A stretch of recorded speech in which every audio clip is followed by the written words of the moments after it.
이 물건은 취하되었지만 네네. 공장을 앞으로 보시면서 네네. 어떤 점을 더 자세히 봐야 되고 주의해야 될지를 잠깐 네네. 말씀을 드려볼게요. 네네. 여기 나오는 이 첫 번째 이 금액, 감정가라고 하죠. 네네. 이게 시세랑 많이 다른 경우가 많습니다. 여기 또한 이렇게 나가지 않아요. 한번 유찰된 요것도 받을 수 있을지 없을지 애매한 그 시세가 이 동네입니다. 지금 질문하시면서 가격이 싸게 나와서라는 표현을 했는데 네네. 그거는 현장에 가서 시세를 조사했더니 뭐 12억이더라. 그러면 싼 거지. 감정가가 17억이니 12억이니 이래서 싸더라. 이거는 일반인이 함정에 빠질 수 있는 굉장히 큰 주의사항입니다. 두 번째, 제가 이 동네 시세를 잘 알아요. 네네. 이거는 안 가고 요것도 못 받을 가능성이 커요. 요거는 받을 거예요.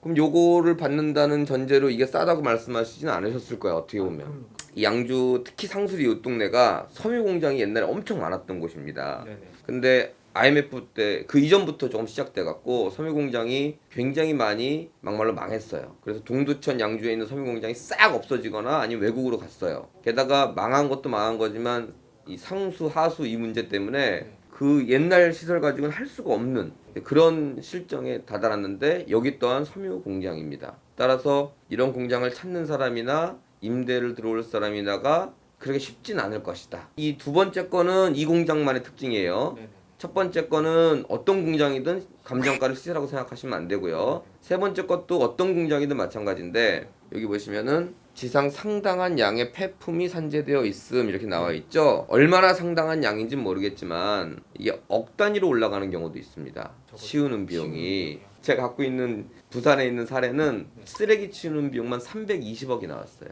이제 만약에 이 물건이 시세가 12억이다 예를 들어서 17억은 안 가고요.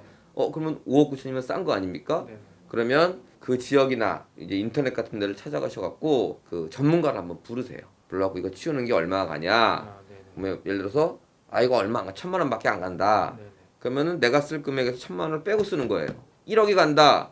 그럼 내가 쓸 금액에서 1억을 빼고 쓰고 써야 되는데 난 1억 이상 쓸 마음이 없어. 그럼 이 물건은 못 들어가는 거죠. 뭐 마치 임차인 인수하듯이 네네. 그 물건에 포함시켜서 그 금액을 이렇게 조사를 하셔야 됩니다. 모든 공장 다 공통이고요. 공장 같은 경우는 이런 폐품이라고 표현을 했지만 이런 것들이 있는 게 더 많아요. 없는 것보다. 그리고 마지막으로 드리고 싶은 말씀은 제가 지금 주의사항 위주로 말씀드렸지만 공장을 찾으시는 건 바람직한 것 같아요. 말씀하신 대로 이자라도 나오면 너무 많이 받으려고 하면 건물이 좋아지거든요. 내가 월세 위주로 간다 그러면 공장을 찾으실 게 아니라 상가를 찾으셔야 되는 거고요. 근데 지금 말씀하시는 거는 이자 정도 나오면서 지가 상승을 노리겠다 이렇게 들리거든요. 일단 용도는 괜찮아 보입니다. 그래서 찾으시는데 제가 말씀드린 이런 부분을 좀 주의하셔라. 기계 설비 같은 거는 제가 그냥 모르는 상태 생각하기에는 일단 쇳덩이고 하니까 폐품 처리를 한다 하더라도 철이니까 그런 거는 이거 같은 경우는 기계가 700만 원밖에 안 되니까 뭐 신경을 안 써도 될 정도의 부분이지만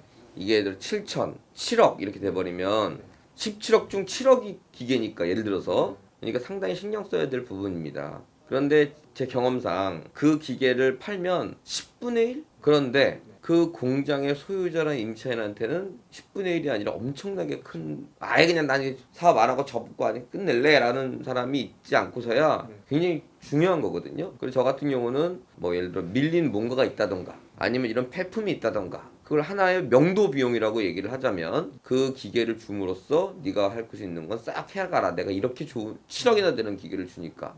물론 그거를 아까 뭐 이 폐품 전문가한테 알아보듯이 한번 알아봐야겠죠. 제 얘기처럼 7천만 원밖에 안 가는 거라면 그거 치우고 뭐하고 하는데 그 사람이 가져가는 거에 대해서 그래 아까워하실 필요가 없는데 반은 가 3억 5천 원 가. 그럼 그걸 줄 필요가 없겠죠. 우리가 팔거나 해야 되겠죠. 아니면 그 사람한테 팔거나 그렇게 명도의 수단으로 쓰시고 그리고 나아가서 만약에 그 많이는 없을 거예요. 그런 것들이 만약에 비싼 거라면 명도 또는 판매의 수단으로 쓰셔야겠죠.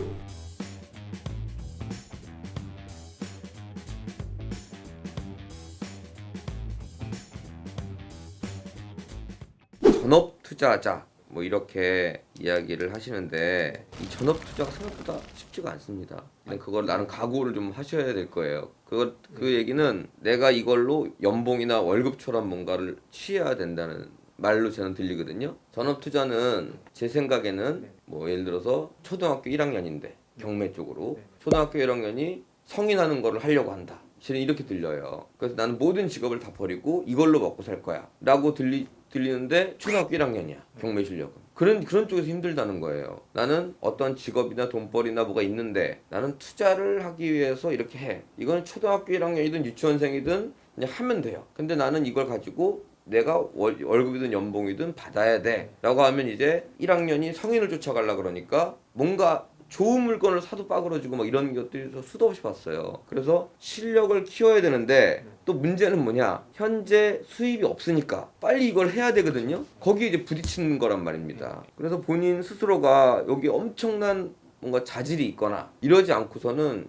초등학교 1학년부터 성인이 할 수 있는 거를 할 수는 없어요. 그리고 커뮤니티는 또 없어요. 특별히 우리 카페에서 활동하는 거 외에는. 예를 들어서 비리 모여서 공동 투자를 한다. 다 망합니다. 초등학교 1학년생끼리 모여갖고 야 이게 좋을 것 같아 갖고 2학년 정도 수준 애가 이제 주도를 해서 하는 겁니다. 제가 10여 년 동안 학원 하면서 그런 사람들 많이 봤어요. 단 한 번도 잘된 케이스를 못 봤습니다. 물건을 잘못 사거나 의견이 잘못돼서 뭐가 빠그러지거나 뭐가 하여튼 빠그러집니다. 예를 들어 직원이 됐다. 그럼 직원은 오히려 더 못합니다. 절대 안 된다라는 규정이 있는 건 아닌데 이 회사 자체가 회원들이 먼저고 우리는 나중이에요. 그렇기 때문에 거기 소속돼 갖고 좋은 거 있으면 내가 한번 들어가 봐야지. 그것도 우리 회사랑은 좀 안 맞습니다. 그래서 하는 얘긴데요. 신경 안 쓰려면 공투가 제일 낫죠. 근데 막상 해보려니까 너무 빨리 마감되고 뭐 그렇죠. 곧 하실 수 있는 게 나올 겁니다. 약간 여유를 가지시고요. 분명히 투자할 수 있어요. 그것을 하시면서 조금씩 실력을 늘려 나가세요. 그래서 뭐 예를 들어서 한 6개월에서 1년 해보니까 공동투자는 공동투자를 몇 개 했고 이제는 내가 좀 할 수 있겠다 라는 시점이 되면 이 두 개를 병행하셔갖고 가시는 게 좋을 것 같습니다. 그 사이에 열심히 한번 공부나 이렇게 현장을 다니시면서 계속 그걸 경험해 보시다가 아까 말씀드린 전문가반도 공지가 있으면 마음이 있으시면 한번 그거 공지대로 지원해 보시는 것도 추천드립니다. 감사합니다. 좋은 말씀. 네, 들어가세요. 감사합니다.